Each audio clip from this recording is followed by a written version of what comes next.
शम्मत्तडाणि दंसन् वीरेष्वे मम तैव्यावगणम् अगुलघुमब्बाहम् अट्ठगुणाहुन्ति सिद्धाडम् तव सिद्धे नय सिद्धे संजम सिद्धे चरित्र सिद्धिया नाणं निदंसनं मे सिद्धि शेषाणमश्यामि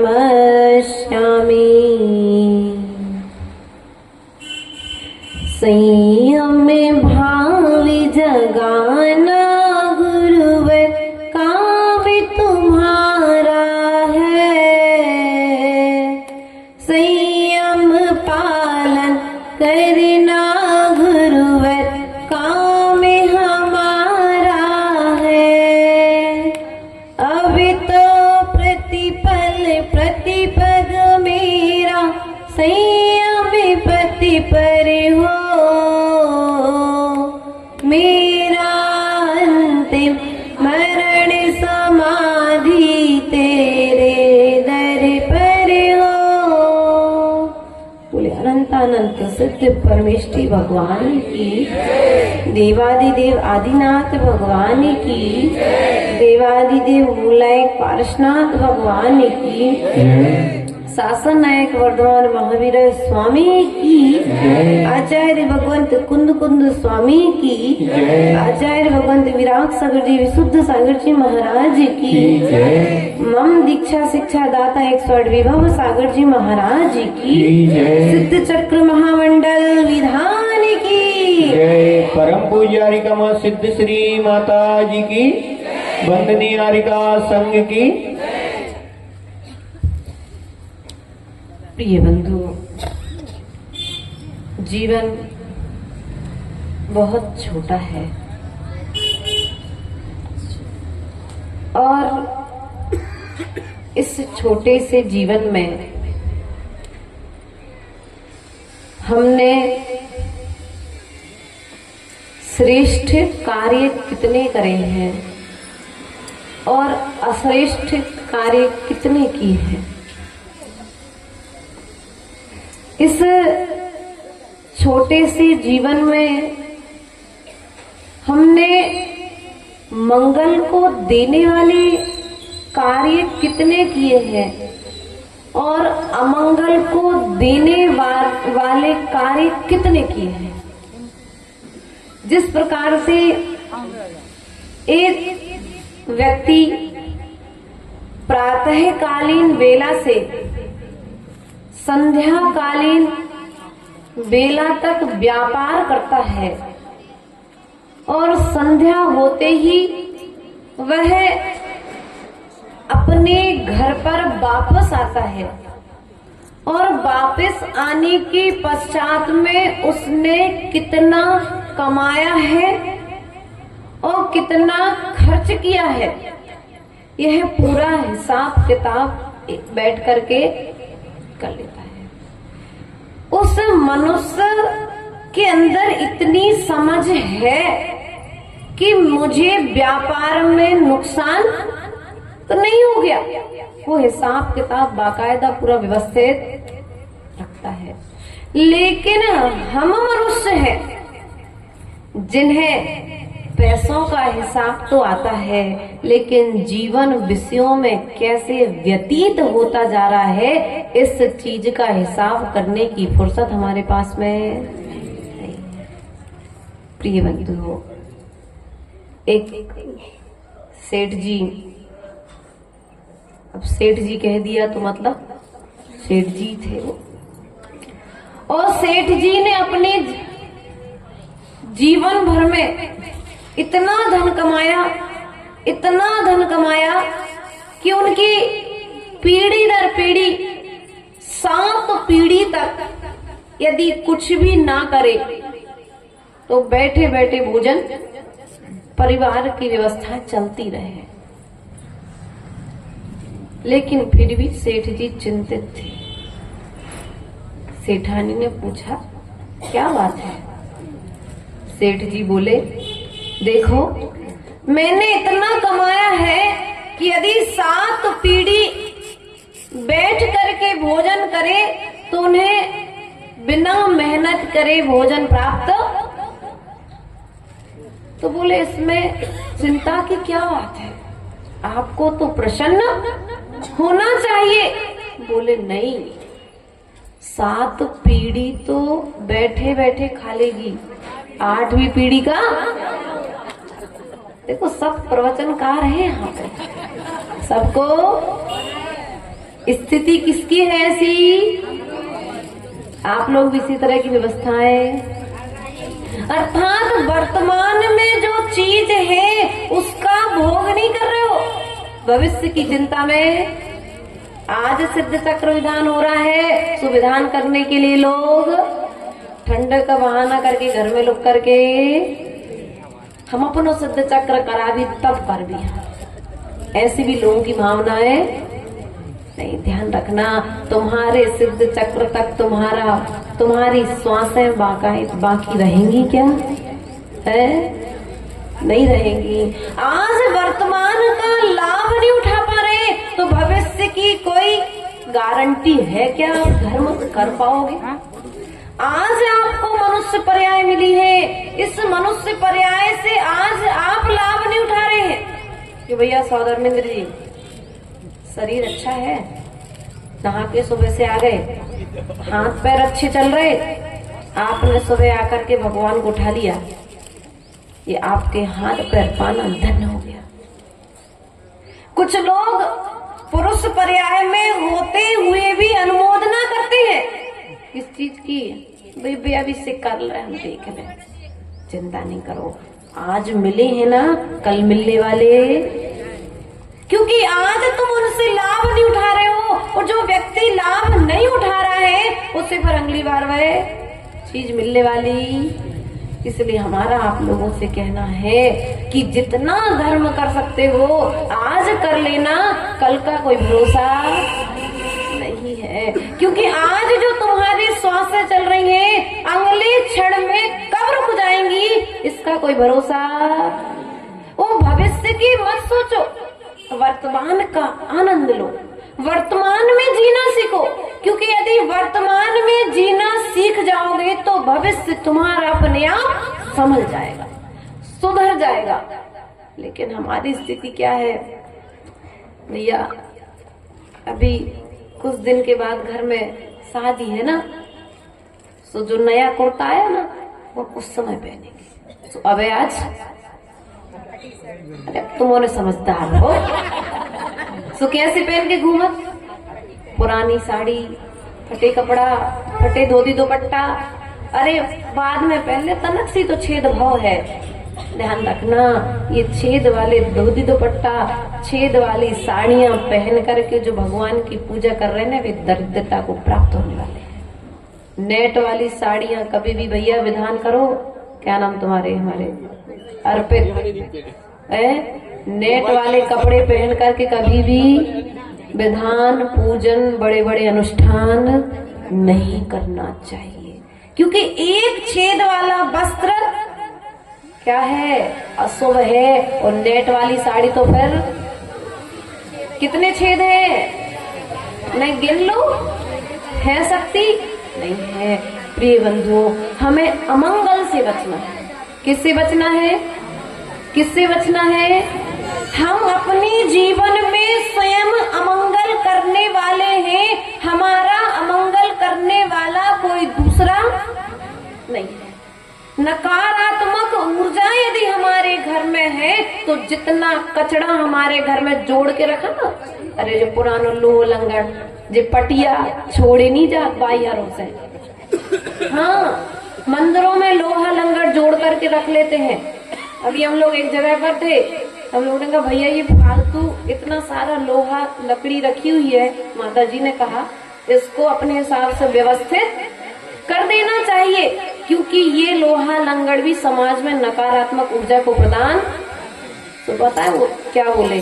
बोले माता जी लोहा लंगड़ नहीं है, जो हीरा मोती है बोले वो भी उनके लाने कचड़ा भी, उन्हें उसमें भी कमाई। प्रिय बंधुओं, ऐसे ही हमने अपने घरों में क्या किया है बोलो तो? अब घर में जोड़ करके फालतू सामान, अब सिद्ध चक्र विधान कर रहे लेकिन फिर भी फायदा नहीं हो रहा, क्योंकि तुमने वातावरण पहले वहां पर वैसा माहौल व्यवस्थाएं वैसी बना करके नहीं रखी है, तो सिद्ध चक्र विधान का प्रभाव भी तुम्हारे ऊपर पड़ने वाला। पहले वहां का वातावरण व्यवस्थित बनाओ।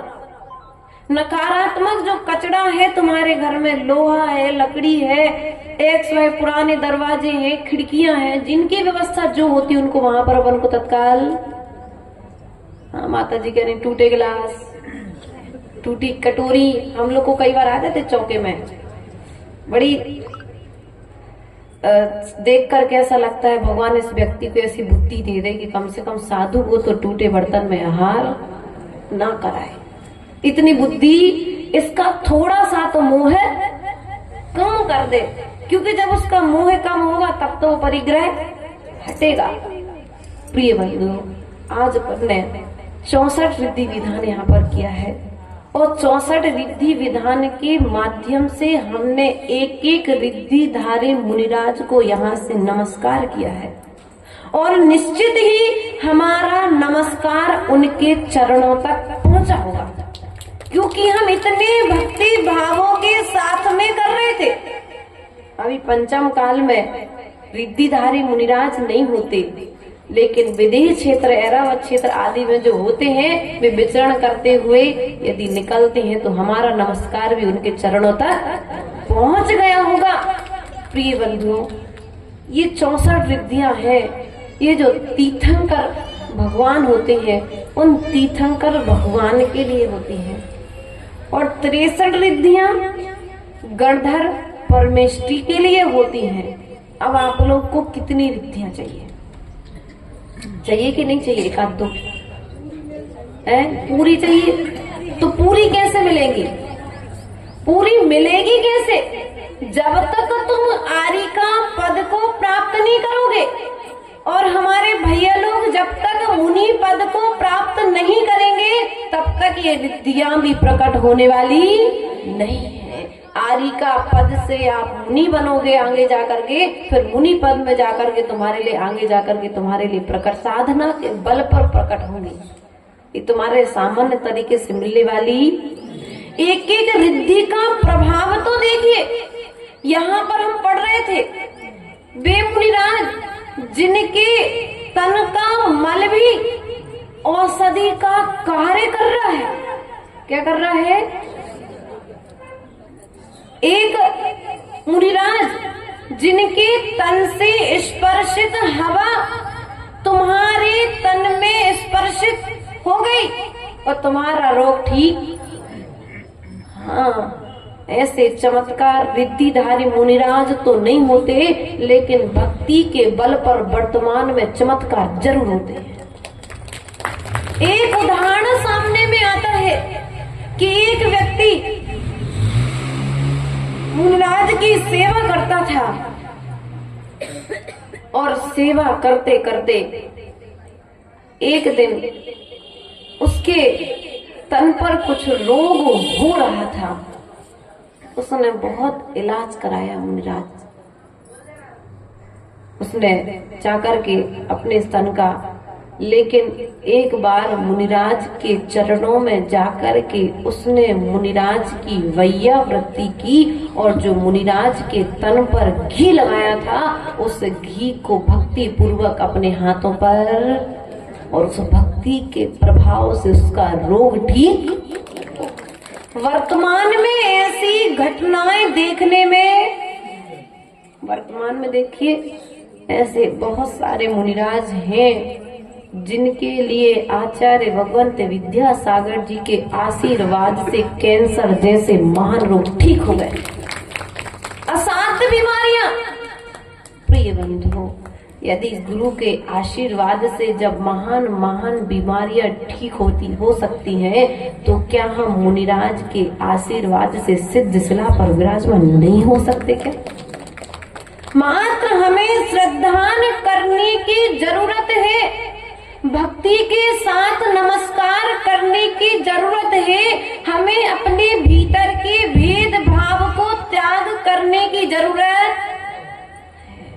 जब तक भीतर का भेदभाव नहीं हटेगा तब तक तुम्हारा भक्तिभाव प्रगटेगा नहीं, भेद विज्ञान पकड़ेगा नहीं। यदि तुम्हें अपना कल्याण करना है तो एक बात, पहले तो भविष्य की चिंता छोड़ करके वर्तमान में श्रेष्ठ कार्य करना प्रारंभ करना पड़ेगा। क्या करना पड़ेगा आपको? अच्छा काम। जो कल करना था वो आज कर लो, कल का कोई भरोसा। आज तुम्हारे पास सब कुछ है, कल रहेगा कि इसका कोई भरोसा नहीं है। प्रिय बंधुओं, दूसरी बात, जो हमारे लिए अमंगल को देने वाले हैं, नेगेटिविटीज को फैलाने वाले हैं, पेपर क्या है? पेपर क्या देता आपको? नकारात्मक ऊर्जा। पेपर पढ़ो। नीतीश भैया क्या पढ़ा सबसे पहले फ्रंट पेज पर? फलाने देश में युद्ध, फलाने गांव में एक्सीडेंट, फलाने गांव में चोरी, फलाने गांव में आदि आदि घटनाएं। क्या मिला आपको पेपर से? अब तुम अपने दिन की शुरुआत जब नकारात्मक विचारों को पढ़ करके करते हो तो आपका दिन पूरा नकारात्मक विचारों के साथ व्यतीत होने वाला है। नकारात्मक विचारों के साथ व्यतीत, अब आप सकारात्मक सोच भी सोच पाएंगे क्या? इसलिए नकारात्मक ऊर्जा को हटाने के लिए पहले जिन जिन वस्तुओं से नकारात्मक ऊर्जा आ रही है उन स्रोतों को हटाना अनिवार्य है।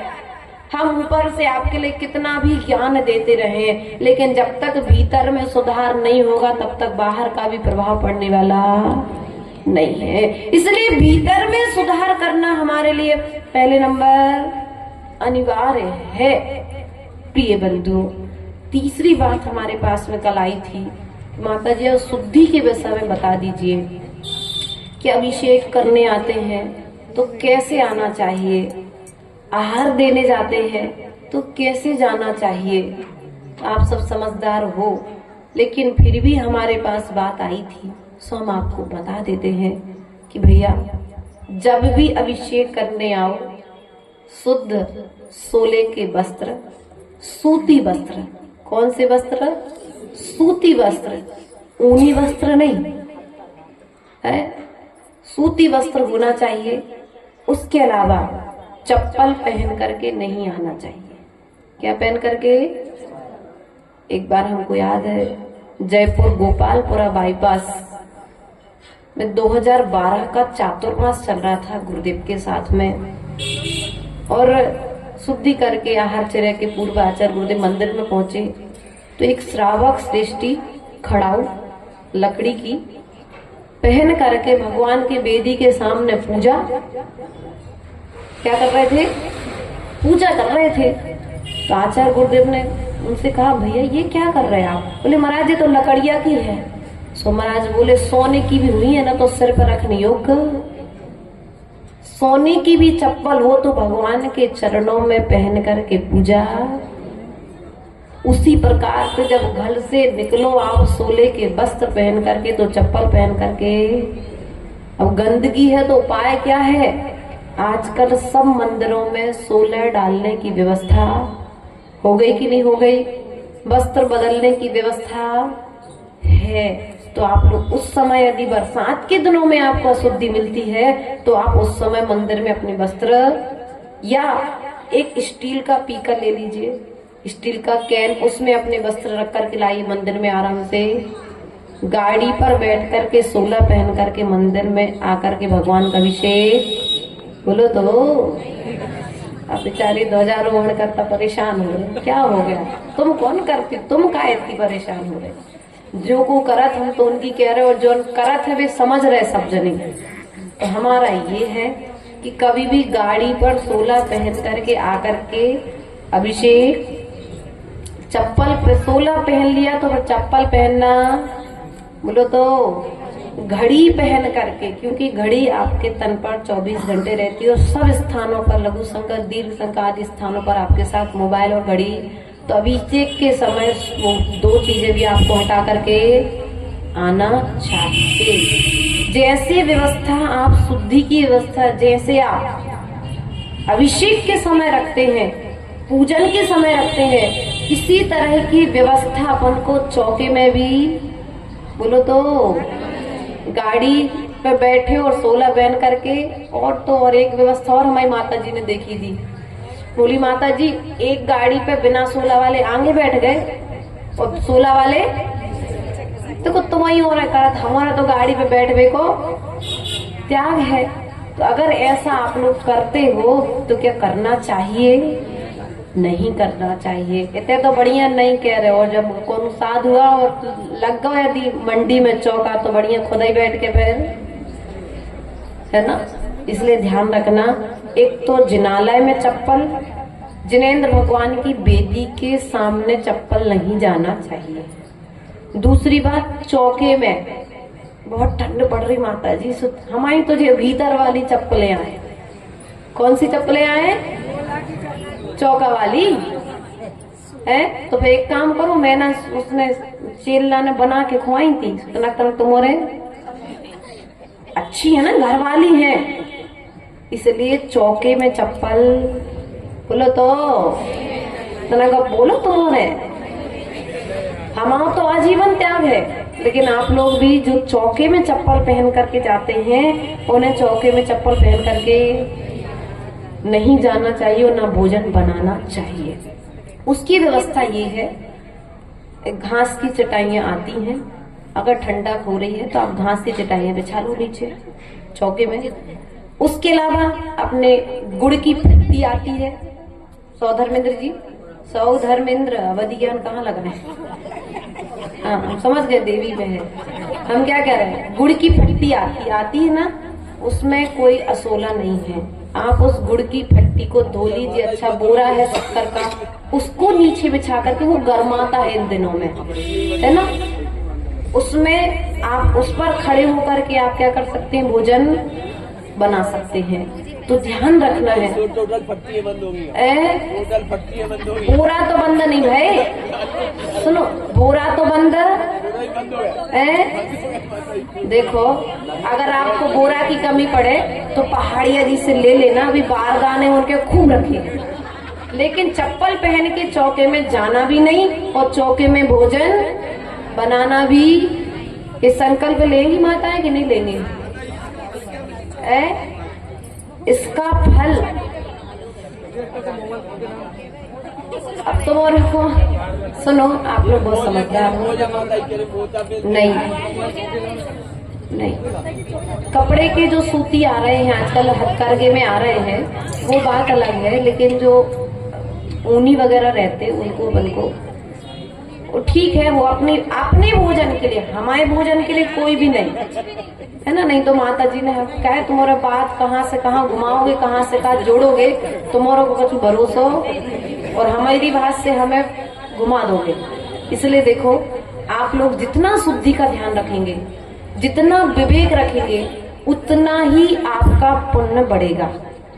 वरना देखो, आज साधु कितने हैं? बहुत कम है। साधुओं के अंतराय हो रहे हैं। कारण कहीं ना कहीं अशुद्धियां। अब आप लोग अभी अच्छे महंगे महंगे नेकलेस पहने हो, सब में कपड़े की डोरियां है ना धागे वाली, तो जब आहार देने आओ तो उन डोरियों को भी धो करके गीला करके, हाथ में धागा बंधे है उन धागों को गीला करके, चोटी में रिबन बांधा है वो कपड़े का है तो उसको भी गीला करके आना चाहिए कि नहीं आना चाहिए। जितना आप शुद्धि रखेंगे उतनी ज्यादा आपकी विशुद्धि बढ़ेगी। आपका यदि धर्म कार्यों में मन नहीं लग रहा है, सुनो, कई लोग कहते माता जी हमारा धार्मिक कार्यों में मन नहीं लगता। धार्मिक कार्यों में मन ना लगने का कारण है कि आपने अपने भोजन में अशुद्धि की है, आपके चौके में अशुद्ध वस्तुओं का प्रयोग हो रहा है। देखो, साधु के लिए एक बार अशुद्धि से भोजन देने के कारण एक महिला ने कुष्ठ रोग हो गया, मायाचारी से दे दिया, लेकिन उसका फल भी उसे पुरुषार्थ सिद्धि उपाय आदि ग्रंथों में कथा को जब पढ़ते तो एक कहानी उसमें अपन को। इसलिए यदि शुद्धि नहीं रख सकते तो हम फिर माता जी आहार ही नहीं दे, इसका उपाय ऐसा निकालोगे क्या? नहीं, आहार तो देना है। क्योंकि देखो, एक हमारे श्रावक श्रेष्ठी आचार्य गुरुदेव के संग से बहुत अच्छे जुड़े हुए हैं, खूब खर्च करते हैं संघ में, खूब व्यवस्थाएं बनाते हैं विहार की आहार की, लेकिन वो व्यक्ति अपने शरीर में सफेद दाग हो गए। तो धन तो दे सकता है लेकिन अपने ही धन से खरीदा हुआ अनाज अंजलि में नहीं दे पा रहा। तो ऐसा कोई पाप नहीं करना, साधुओं के साथ ऐसी कोई मायाचारी नहीं करना, जिनालय में जिनेंद्र प्रभु के साथ ऐसी कोई मायाचारी नहीं करना कि तुम फिर उस कार्य को करने योग्य ना बचो।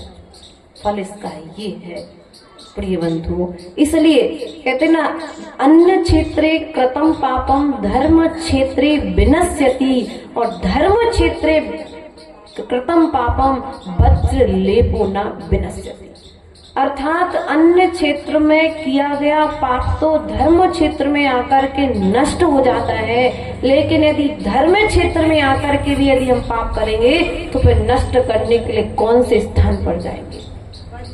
इसलिए एक स्थान एक ऐसा बचा रहने दो जहां पर मुझे आकर के पाप नहीं करना है। ये पाप क्षय के लिए बनाया गया है। ये स्थान किसके लिए बनाया गया है? कर्म क्षय के लिए बनाया गया है। ये जो पांचों इंद्रियां तुम्हारे लिए मिली हैं, मोक्ष प्राप्त करने के लिए मिली हैं, संसार के दुखों को भोगने के लिए मिली है क्या? बोलो तो। पीछे वालों को सुनाई दे रही हमारी आवाज? भी आवाज आ रही? क्या कहा? तुम्हारे पास में ये जो हाथ है ये किस चीज के लिए मिले? दान करने के लिए मिले हैं, स्वाध्याय करने के लिए मिले हैं, जिनवाणी को व्यवस्थित रखने के लिए मिले हैं, गुरुओं की वैयावृत्ति करने के लिए मिले हैं। भोजन तो तुम्हें बनाना ही है, तो एक काम करो, शुद्ध भोजन बना लो। अब साधु नहीं है नगर में, फिर भी तुम पड़गाहन के लिए खड़े हो जाओगे तो तुम्हें कर्म की निर्जरा हो जाएगी। भोजन बनाना है ना इन हाथों से, तो उन्हीं हाथों से शुद्ध भोजन बना लो तो तुम्हारे कर्म की निर्जरा होगी कि नहीं होगी? प्रिय बंधुओं, ये हाथ भी हमारे लिए मोक्ष का साधन है। ये हमारा मुख भी हमारे लिए मोक्ष का साधन है।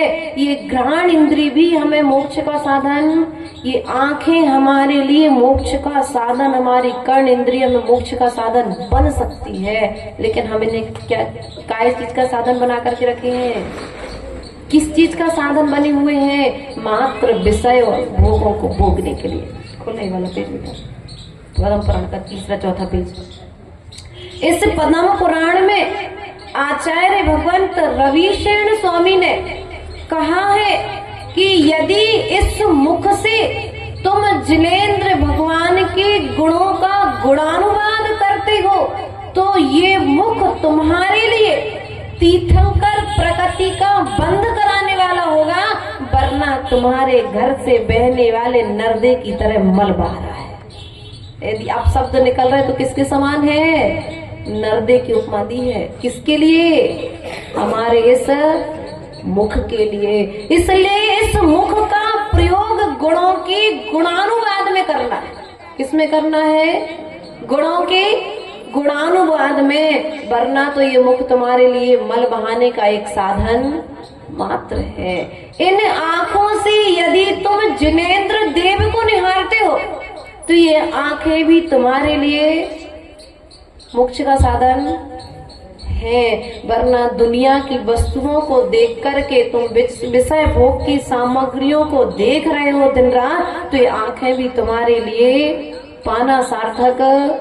तुमसे अच्छा तो वो अंधा है जो अंधा होते हुए विचार करता है कि मुझे एक बार आंखें मिल जाती मैं भगवान को और हमारे लिए देखने का सौभाग्य मिला है, सो हम उसका सदुपयोग। आज तुम्हें भगवान को उठाने का सौभाग्य नहीं मिला, अभिषेक का कलश करने का सौभाग्य नहीं मिला। ये हमारे क्षेत्रगत व्यवस्था है, आगम व्यवस्था नहीं है, क्षेत्रगत व्यवस्था है बुंदेलखंड की। कोई बात नहीं, लेकिन अनुमोदना के समय तो जब अभिषेक हो, भगवान पांडुक शिला पर आए, उतने समय तो हम समय पर भगवान का अभिषेक देखने के लिए। आज तुम भगवान को उठाने की भावना करो, भगवान के कलश को देखने की भावना करो। कल ऐसा दिन आएगा कि 100 धर्मेंद्र तुम्हें अपनी गोदी में उठा करके अभिषेक के लिए लेकर के जाएगा। अर्थात तुम्हारा अभिषेक 100 धर्मेंद्र स्वयं अपने हाथों से। भैया भाग्य बदलना है ना, कुछ मत करो, अपने हाथों में भगवान को उठा लो, भाग्य अपने आप बदल जाएगा। किसी पंडित के पास में कुंडली दिखाने के लिए जाने की जरूरत नहीं है। एक बार तुम भगवान के अभिषेक का कलश तो उठाओ, तुम्हारे हाथों की रेखाएं अपने आप बदल जाएगी, तुम्हारी किस्मत अपने आप पलट जाएगी। हारी बाजी भी व्यक्ति जीत जाता है भगवान की कृपा से, और जब भगवान की कृपा नहीं होती है, जब पाप का प्रकोप होता है, तो जीती बाजी भी व्यक्ति हार जाता है। इसलिए प्रिय बंधुओं, अपने जीवन में यदि हम कुछ अच्छा करना चाहते हैं तो भविष्य के छोड़ करके वर्तमान में जीना प्रारंभ करेंगे। मैना सुंदरी का जीवन हमारे लिए एक आदर्शमयी जीवन है कि नहीं है? हमें एक बहुत अच्छी शिक्षा देने वाला जीवन है। राजा पुहुपाल के लिए सौधर्मेंद्र अवधि ज्ञान लगा रहे हैं विजय दादा। राजा पुहुपाल राज्य कर रहे हैं, लेकिन राज्य की व्यवस्थाएं संभालते हुए भी उसे अपने पारिवारिक जिम्मेदारियों को भी वह संभाल रहा है, देख रहा है। और राज्य संभालते संभालते उसने देखा कि मेरी बच्ची अब बड़ी हो चुकी है, अतः अब बच्चियां बड़ी हो चुकी हैं तो मुझे उनका विवाह समय के साथ में। आपकी बच्ची कब बड़ी होती? जब चिड़िया की तरह उड़ जाती है ना? ऐसे ही है ना?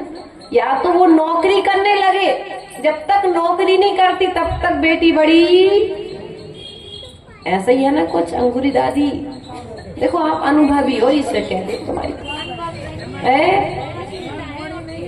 अरे 5 बेटा है तो अनुभवी है। ऐसा अनुभवी है कि उन्होंने 5 बेटों को और 5 बहुओं को कैसे संभाला है, इस चीज का अनुभव तो उनके पास में है कि नहीं है। ध्यान रखना है। समय के साथ में उस पुहुपाल ने अपनी पुत्रियों का विवाह कर दिया। मैना सुंदरी से कहा कि बेटा आप अपने पसंद का वर हमारे लिए बता दो, हम आपका विवाह उससे। अन्य राज्य के श्रेष्ठ राजा सामने खड़े हैं, लेकिन मैना सुंदरी इतनी संस्कारित थी कि पिताजी ये आपका अधिकार है। इस अधिकार को हम, आज की बेटियां क्या करती हैं, मम्मी पापा को सोचने का मौका देती नहीं है। आप क्या देखोगे, आप तो बस दुकान चला रहे हो, आपको फुर्सत का है। इसलिए प्रिय बंधुओं, बच्चे अपने भविष्य का निर्णय स्वयं लें, उसके पहले आपको निर्णय लेना जरूरी है। अपने ही समाज की बच्चियां अन्यत्र जा रही हैं। ये समस्या हमारे पास जब लेकर के आते हो जब आपकी बच्ची आपके हाथ से, उसके पूर्व में यदि आप संभालेंगे तो क्या आपकी बच्ची आपके हाथ से एक सही समय, एक पद की उम्र की मर्यादा का यदि आप बड़े लोग ध्यान रखोगे तो हमारी बच्चियां कहीं जाने वाली नहीं है। लेकिन हमारे क्या है, विवाह की उम्र कितनी बना ली, 32, 35, 34 लगभग। हाँ, और इतनी उम्र में अंगूरी दादी कितने हो गए थे तुम्हारे, 5। 35 की उम्र में दादी के 5 बच्चे हो गए। ध्यान रखना माताओं, हमें पूरी सास से बोल रही हैं, आज देखो बिल्कुल फुल फॉर्म में है बहुओं के प्रति, तुम और कर का रही हो। देखो ध्यान रखना लोग, ये बड़े बुजुर्ग आज उम्र में यदि बड़े हैं तो इनने कुछ अनुभव अपने जीवन में सीखे हैं। इनसे अगर आपको नहीं आता तो इनको जिम्मेदारी दे दो, ये समय के साथ में अपनी व्यवस्थाओं को। लेकिन हम व्यवस्था स्वयं भी नहीं संभाल रहे हैं और दूसरे को भी जिम्मेदारी नहीं दे रहे हैं, तो फिर व्यवस्था, समाज की व्यवस्था तो बिगड़ने वाली। फिर हमारे पास आके माता जी आहार ले लो। हमारा तो नियम है कि ना हम आहार लेते हैं और ना हम तुम्हारे कृत्य की अनुमोदना करते हैं। उन बच्चों को जैन कुल तुम्हें मिला है, उसकी मर्यादाओं का, उसकी दुर्लभता का ज्ञान कराना अनिवार्य है। पाठशाला भेजने का समय नहीं है, पाठशाला तो भेजेंगे कि समय कहाँ है माता जी, बच्चे के पास में ट्यूशन जाता है, बच्चे के पास समय कहाँ है माता जी, नौकरी करने जाती है। वो नौकरी करने गई और कल दूसरे के नौकर बन के तुम यहाँ सोच रहे बेटी नौकरी कर रही है, और बेटी वहीं से फिर बाद में अब क्या फायदा, जब चिड़िया चुग गई अब पछताए होत का है। प्रिय बंधु, अभी भी जाग जाओ, मंडित बालों से विशेष कर निवेदन है, अभी भी जाग जाओ, अभी भी डोरी तुम्हारे हाथ में। बोलो तो यदि एक नगर भी संभल गया तो पूरे देश को संभालना आसान है, और यदि एक नगर नहीं संभला, एक व्यक्ति नहीं संभला, तो दूसरे के संभलने की उम्मीद हम नहीं कर सकते हैं। प्रिय बंधुओं, समस्या तुम्हारी है तो समस्या हमारी भी है, लेकिन समस्या का समाधान हम बता सकते हैं। करना किसको पड़ेगा, आप लोगों को करना पड़ेगा। इसलिए विचार स्वयं करना है कि हमें अपने धर्म की रक्षा कैसे करनी है, अपने संस्कारों को पल्लवित कैसे करना है। बेटा तुम लोग बैठे हो, आज ध्यान रखना, कितनी खड़े हो ना, 5 6 खड़े हो जाओ। अरे खड़ी तो हो, तुम्हारे भागन हो ही नहीं, लेकिन हम नियम दे रहे थे, भागी हो भी रहे।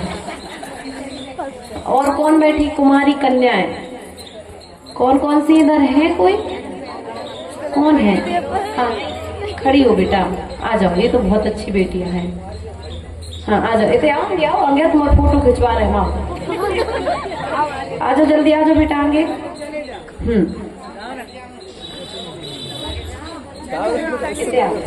भगवान के समोसे, एक श्रीफल दो भैया पंडित जी को, एक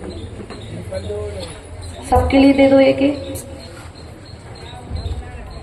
इनके मम्मी पापा को शिकायत तो नहीं है, नहीं तो मम्मी पापा ने अदर कास्ट में देख के रखा हो और हम नियम दे दे तो बेचारे के सपने टूट जाएंगे। फिर ऐसा तो नहीं है कुछ माताओं,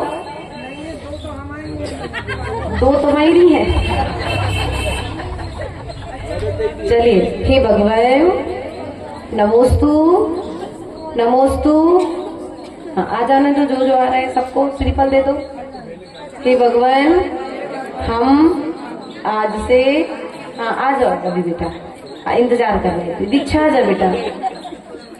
हाँ ये है माता पिता के संस्कार की बच्चों को भेज रहे हैं, कम से कम कैसे भी करके हमारे बच्चे संस्कारित तो हो जाए। हाँ, ये भगवान हम आज से नियम लेते हैं कि हम जैन कुल को छोड़कर अन्य कुल में नहीं जाएंगे, आत्महत्या नहीं करेंगे। चलो भगवान को श्रीफल चढ़ाओ और 9 बार नमोकार मंत्र पढ़ो वहीं बैठ करके, गो आसन से बैठ करके। तालियां तो बजा दो इन बच्चियों के सम्मान में। और भी यदि कोई ऐसी बच्चियां हैं जिनके माता पिता को लगता है कि भटकने के चांसेस हैं, तो वे हमारे पास ला सकते हैं। हमसे जितना बनेगा हम संभालने का प्रयास करेंगे, क्योंकि ध्यान रखना बेटा, तुम्हें आज जैन कुल मिला है, तुम भगवान आदिनाथ के कुल में ब्राह्मी सुंदरी की तरह हो, चंदनबाला मैना सुंदरी सती की तरह हमें बनना है, हमारे लिए अन्यत्र नहीं बनना है। क्योंकि मैना सुंदरी ने अपने माता पिता के मान को बढ़ाया था, मान को घटाया नहीं था। ऐसा कोई काम नहीं करेंगे जिससे हमारे माता पिता का मस्तिष्क नीचा हो, उन्हें समाज के बीच में नीचा देखना पड़े, ऐसा कोई काम हम नहीं करेंगे। इस बात का हमारी बच्चियां ध्यान रखेंगी। और माता पिता के लिए भी नियम है, लोगे आप लोग नियम? माता जी, शादी के पहले का नियम ब्रह्मचर्य का। सुनो तो माता पिता को नियम दे दें।